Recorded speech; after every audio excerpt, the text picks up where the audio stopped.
It started out with ringing words and heads held high. It ended up with grandiose slogans and heads cut off. It was meant to bring equality and liberty.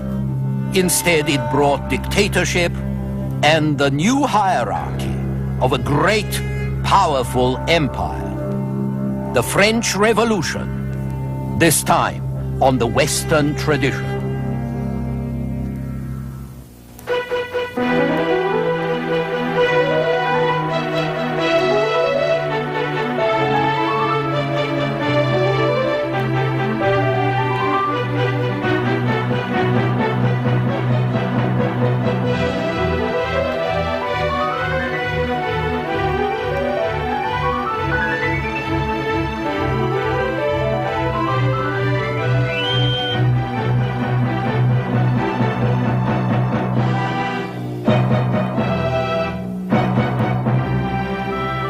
And now, UCLA professor Eugen Weber's continuing journey through the history of Western civilization. As we saw in our last program, the first years of the French Revolution were a fascinating time because everything seemed possible. An English poet, just 21 years old, William Wordsworth, goes to France in 1791. He falls in love with a young woman. He falls in love, with France, with a revolution, and this is what he has to say about it. Bliss was it in that dawn to be alive, but to be young was very heaven. O times in which the meager, stale, forbidding ways of custom, law, and statute took at once the attraction of a country in romance. It was a fairy tale, a land of romance. But there was more than romance. There was enlightenment in action. There was history on the march. The revolution perfected what generations of kings and royal ministers had worked so hard to achieve and never managed to achieve. The revolution centralized France. It abolished particular laws, particular privileges, particular servitudes. No more different institutions in different provinces, no more internal customs barriers between provinces that hamper the circulation of people and goods. The revolution establishes one law, one court system, one administration, one bureaucracy, one set of rights and duties for all the French, which really means for all Frenchmen, because Roman precedent didn't give women much status. So at last, with some mitigations, reason was in power, or so it seemed. Reason gave France a constitution. It introduced representative government and universal suffrage, that is, universal male suffrage. It abolished the old provinces and divided the country into new areas called departments of reasonable size, with reasonable names like Loiret and Basse-Pyrénées, taken from a local river or mountain range. The revolution abolished the old system of weights and measures, which wasn't a system at all, but a jungle of different local measures. It introduced the metric system from the Greek word for measure.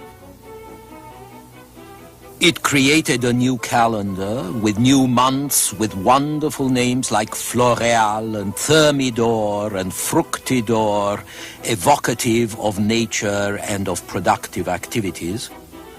And it replaced the 7-day week with 10-day periods, decades, so workers would only waste 3 days of rest a month instead of 4. It abolished the local languages and dialects like Flemish, Breton, Basque, and replaced them with one national language, French, which would be taught in schools to all children, not just to a privileged few. and it decreed that careers from now on would depend not on birth, but on talent, on a person's capacity and performance and merit. Unfortunately, most of these wonderful reforms remained on paper. Universal suffrage, public education, the generalization of the French language and of the metric system were all going to wait another 100 years. The reforms that did work, however, caused a great deal of trouble. Careers, at least for a while and up to a point, did open to talent, and that, of course, caused a good deal of friction. Even more troublesome was the problem of religious reform. Although the revolution didn't move against religion as such, you notice that Sunday disappeared from the new calendar, and people were also encouraged to abandon reactionary names of saints, of kings, to replace them with progressive names of heroes or of useful things, names like Brutus, Gracchus, Hector, or else cabbage, dandelion, carrot. And one of my colleagues has remarked that revolutionary names read rather like a seed catalogue. Moreover, the revolution represented religious tolerance. It removed restrictions against outcasts like actors or public executioners. More important, it emancipated Protestants, it emancipated Jews. Everybody was free to practice what religion they pleased, provided it didn't threaten the state. And that was hardly acceptable to good Catholics. What was much worse from the Catholic point of view was that the new state wanted to control the clergy even more than the old state had done. It confiscated church property and it put the clergy on salary, so priests became public employees. They had to swear a loyalty oath. They had to serve the state and not the Pope. And that was going to cause big trouble. The Pope forbade the clergy to swear allegiance to the state and the Constitution. Those who did swear were excommunicated, and that divided the French Church into a minority who took the oath to the state and a majority who refused and were imprisoned or exiled or forced into hiding. And it divided French citizens into those who obeyed the government and those who obeyed the Pope. Among these latter was Louis XVI, who had accommodated himself to all the other changes of the previous years. But the religious crisis prevented him from carrying out in practice the constitution he had sworn to uphold in theory, and in due course he was going to lose his head. And so was the Queen, both executed in the great square which Louis's grandfather helped design, and which is now called with a certain black humor, Place de la Concorde. At this point, the evolutionary change which revolution had simply accelerated was derailed, and France was torn wide open by a real violent revolution. The monarchy was done away with, the liberal constitution was jettisoned, dictatorship and terror took over. Where the first stage of the revolution had been liberal and not very violent, the second stage, which began around 1792, was illiberal, attempting to impose things on France that France wasn't prepared for. So it had to use force, and it had to use terror. Political freedom had to be protected by dictatorship. The revolution said that it stood for liberty and equality. But liberty and equality are very hard to reconcile because the exercise of liberty aggravates natural inequalities. Reason and tolerance are also hard to reconcile because reasoning can lead to intolerance, as it did when dogmatic rationalists went to war against priests in the name of reason. and dogmatic equalitarians went to war against rank, wealth, or any kind of distinction, even ability. So liberty and equality became victims of a revolution that was carried out in their name. The guillotine was an apt symbol for the situation in which well-meaning enthusiasts set out, as one of them said, to force people to be free. Remember, however, that no one set out deliberately to make life hell. The terror, as it was called, was the use of force or legal violence in order to make the world a better place. So it killed a few thousand people by execution, then it killed a few 100,000 in the civil wars it set off. And it also laid down such basic traditions for the future as fixed prices, which drove goods and especially food out of the market, a paper currency that quickly lost its value and gave paper money a bad name in France for the next 100 years, a police state to enforce its decrees and stifle criticism, a police state much tighter than the Inquisition ever managed to impose, and finally, recourse to foreign war in order to solve insoluble problems at home. France had to face what looked like the threat of reactionary foreign powers. In 1792, France mobilized an army of volunteers to fight Prussia and Austria. In 1793, the revolutionary government declared war on England, Holland, and Spain all in 1 month. On the other hand, the revolution had turned the country into a nation. It had declared that the French, who had been merely subjects of their king, were now citizens of a sovereign state, equal shareholders in the nation. That was a good thing, and it was going to pay dividends in the future.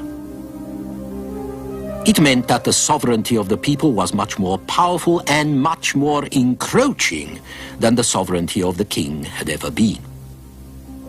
It meant that the government which represented that sovereignty could raise more taxes than any king had ever done, and it meant that the state could mobilize not just the money of its citizens, but their bodies too. This is a French army recruitment post. Now, conscription wasn't new in Europe. The Swedes had used a sort of draft in the 30 Years' War, and Louis XIV's great war minister, Louvois, had tried to introduce it in France, although he had to drop the idea because of too much opposition. Then, Prussia perfected its system of regular military service for all healthy males, along with a reserve and with plans for general mobilization, which is how Prussia survived and prospered through the 18th century. By 1789, it kept nearly 200,000 men under arms, where the King of France could only manage 180,000, even though France was so much larger. And Prussia's 200,000 soldiers cost her just 1/3 of what France's smaller army cost. But by 1792, 3 years into the revolution, the French had gone to war with most of Europe, and they had requisitioned their own population en masse. By 1794, the French army was nearly 1 million strong, 5 times more than it had been 3 years before, and a new era had opened in military history, which we can fairly call the gun fodder era. The basic military formation of the old regime was the thin file of highly trained soldiers, 1, 2, 3 ranks. The basic military formation of the new regime would be the column, a massive thing well adapted to a lot of ill-trained conscripts who have to be kept together under fire. It was all very understandable, but the fact remains that no general of the old regime would have dreamed to throw his men in heavy columns like this under the enemy fire. The thin file did not produce decisive results, but it spared the men and the men were hard to get, and they were expensive to recruit, expensive to train. But the generals of the revolution, and later of the empire, spent their men without counting the losses. They knew that the state could always get more for them because it saw the whole French nation as a reservoir, and the reservoir was free.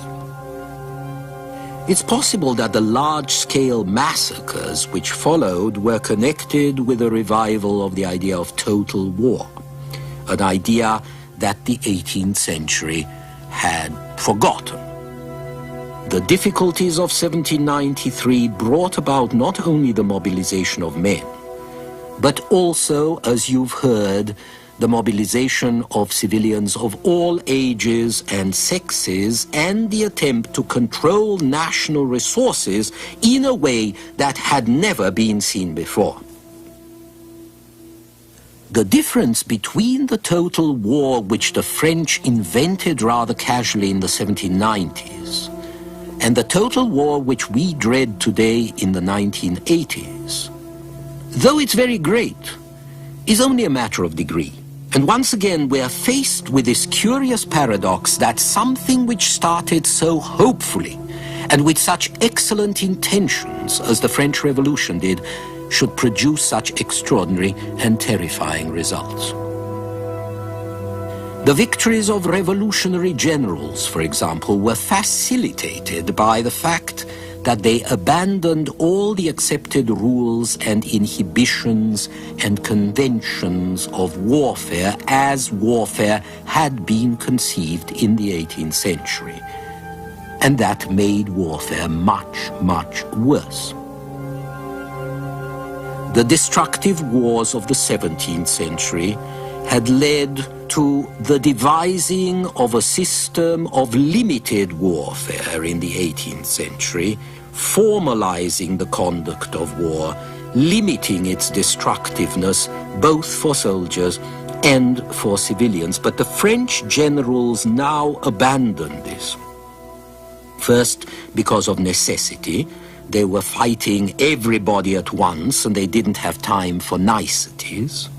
Second, because they didn't care about the established order, about the established code. They violated borders, they fomented revolutions, they lived off the country, and they moved much faster. They ignored all the nice, comfortable conventions, and so they reintroduced the old, ruthless practices into current use. And eventually their enemies would adopt them too. The French saw themselves engaged in a great world struggle for the liberation of peoples from the yoke of dynastic tyrannies. They pledged war to the castles, peace to the cottages, war against the oppressors for the oppressed. They declared that they would assist every people that wanted to be free. Depending on how you look at it, this was a blank check for rebellion or an imperialistic provocation against the other powers of Europe. But it turned out that some populations didn't want to be liberated or didn't want to adopt the institutions the French thought they should adopt. Such people had to be freed of their inhibitions. They needed French guides and commissars and occupiers to teach them to be free, just as the French themselves had had to be taught. And so here you had the ideology and the practice of national revolution, in which revolutionary disorder became revolutionary dictatorship, and wars of national liberation became wars of national imperialism. Another instance of how the revolution perfected what generations of French kings had worked for but had never accomplished. All this culminated under the leadership of a dictator of genius, a great general, and a great administrator, Napoleon Bonaparte. Napoleon began his career as an artillery officer just on the eve of the revolution, and just in time to take advantage of the opportunities that the revolution and its wars held out. His rise was meteoric. At 24 in 1793, he's already a general. In 1795 and 96, he crushes the Austrian and Sardinian armies, and before long, all of Italy and Switzerland had fallen under French domination as well. In 1799, at 30 years old, he is the most powerful man in France. He issues a new constitution. Essentially, he imposes one-man rule, and by 1804, he has crowned himself emperor. Napoleon tried to emulate Alexander the Great, and he almost succeeded. Under his rule, the French conquered or dominated Europe from the Baltic to the Adriatic. For a few years, there were French kings or princes in Madrid and Naples and Dubrovnik and Stockholm and Münster and Florence. France ruled the continent, while England ruled the waves. And this empire only fell to pieces when the French overextended themselves and invaded Russia, after which Napoleon was defeated, more by the Russian winter than by his enemies. But Napoleon was also the last and greatest of the enlightened despots. Great general that he was, his greatest work was the Civil Code, which we now know as the Napoleonic Code, a set of laws that gave permanent form to the gains of the revolution: individual liberty, freedom to work, freedom of conscience, equality before the law. The Civil Code was in the tradition of liberal humanism that we've seen operating since the Renaissance, with its interest in the individual and its lack of interest in women, regarded as mere machines for making children and second-class citizens at best. The victories of Napoleon's armies prepared the way for the victories of the Napoleonic Code, and also prepared the way for the evolution of the people occupied by the French towards individual freedom. Napoleon's armies acted as a catalyst. Wherever they passed, they destroyed what was left of feudal institutions, they abolished serfdom, they emancipated Jews, they brought in freedom of enterprise. Before Napoleon, individual freedom found its limits on the Rhine. By 1812, these limits had advanced roughly to a line from Denmark to Bavaria and then south to the Adriatic, which happens also to be the line dividing free Western Europe from the communist world today.